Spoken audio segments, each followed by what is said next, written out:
Antarctica جو کہ دنیا کا سب سے جنوبی براعظم ہے، نہ صرف اپنی جغرافیائی خصوصیات بلکہ اپنی موسمی حالات اور جنگلی حیات کی بنا پر بھی منفرد مقام رکھتا ہے۔ انٹارکٹیکا دنیا کے قطب جنوبی پر واقع ہے اور یہ براعظم 14 ملین مربع کلومیٹر تک پھیلا ہوا ہے، جو اسے دنیا کا 5واں سب سے بڑا براعظم بناتا ہے۔ اس براعظم کا تقریباً 98% حصہ برف سے ڈھکا ہوا ہے اور یہ برف کی چادر بعض مقامات پر تقریباً 4 کلومیٹر تک موٹی ہے۔ انٹارکٹیکا کا موسم انتہائی سرد و خشک ہوتا ہے۔ یہاں کا سرد ترین درجہ حرارت تقریباً -89.2 ڈگری سینٹی گریڈ تک ہوتا ہے، جو دنیا کا سرد ترین درجہ حرارت ہے۔ یہاں کی ہوائیں بہت تیز ہوتی ہیں، جن کی رفتار بعض اوقات 200 کلومیٹر فی گھنٹہ تک پہنچ جاتی ہے۔ انٹارکٹیکا کو دنیا کی سب سے خشک مقامات میں سے ایک سمجھا جاتا ہے، کیونکہ یہاں کی سالانہ بارش کی مقدار انتہائی کم ہوتی ہے، جو کہ کچھ مقامات پر 1 انچ سے بھی کم ہوتی ہے۔ انٹارکٹیکا میں کوئی مستقل انسانی آبادی نہیں ہے۔ یہاں صرف سائنسی تحقیق کے لیے مختلف ممالک کے تحقیقاتی مرکز موجود ہیں۔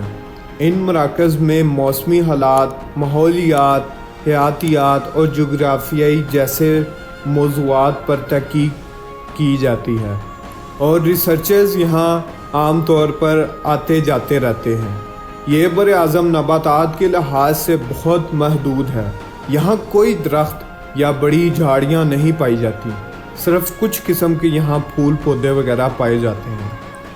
جنگلی حیات میں زیادہ تر سمندری جاندار شامل ہیں، جیسے پینگوئن، سیلز، مختلف قسم کی مچھلیاں اور ویلز۔ پینگوئن یہاں کے مشہور پرندے ہیں اور ان کی کئی اقسام انٹارکٹیکا میں پائی جاتی ہے۔ پینگوئن کی کالونیاں بڑی تعداد میں ساحلی علاقوں میں آباد ہوتی ہیں اور یہ پرندے سردی کے خلاف انتہائی مزاحمت رکھتے ہیں۔ انٹارکٹیکا کی برف میں دنیا کے کل پانی کا تقریباً 70% حصہ موجود ہے۔ یہ برفانی ذخائر دنیا کے ماحولیاتی توازن کے لیے انتہائی اہمیت رکھتے ہیں۔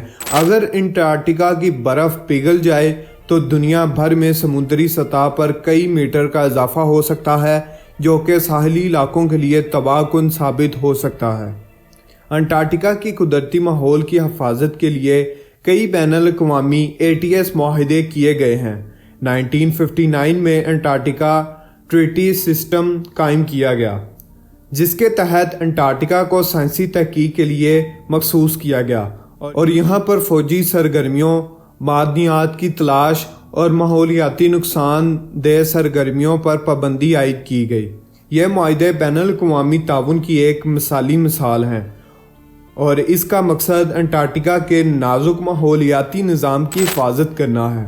انٹارکٹیکا کی سیر و سیاحت محدود ہے اور اسے خاص ضوابط کے تحت کنٹرول کیا جاتا ہے۔ یہاں کے دورے کے لیے خصوصی اجازت درکار ہوتی ہے اور یہاں سیاحوں کی تعداد کو محدود رکھا جاتا ہے تاکہ ماحولیاتی توازن بگڑ نہ جائے۔ سیاح عام طور پر مخصوص راستوں پر ہی چلتے ہیں اور انٹارکٹیکا کے فطری حسن کا مشاہدہ کرتے ہیں۔ ساحلوں کے لیے خصوصی کشتیاں اور بحری جہاز بھی استعمال کیے جاتے ہیں، جو انہیں محفوظ طریقے سے انٹارکٹیکا کے مختلف حصوں کا دورہ کرنے کی اجازت دیتے ہیں۔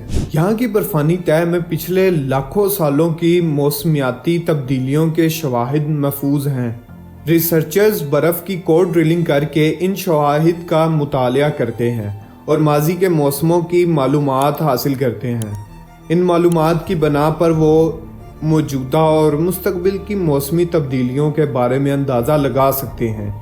انٹارکٹیکا کی برفانی تہہ میں محفوظ کیمیائی اجزاء اور ہوا کے بلبلے ہمیں یہ سمجھنے میں مدد دیتے ہیں کہ زمین کی ماحولیاتی نظام کس طرح تبدیل ہوا ہے اور مستقبل میں کیا تبدیلیاں متوقع ہیں۔ مجموعی طور پر انٹارکٹیکا ایک ایسا براعظم ہے جو نہ صرف اپنے قدرتی حسن اور سخت موسمی حالات کی بنا پر منفرد ہے، بلکہ اپنی سائنسی اہمیت اور بین الاقوامی تعاون کی مثال کی بنا پر بھی قابل ذکر ہے۔ اس براعظم کی حفاظت اور اس کے ماحولیاتی نظام کی بقا ہمارے لیے ایک اہم چیلنج ہے، اور ہمیں انٹارکٹیکا کی اہمیت کو سمجھتے ہوئے اس کی حفاظت کے لیے مل کر کام کرنا ہوگا۔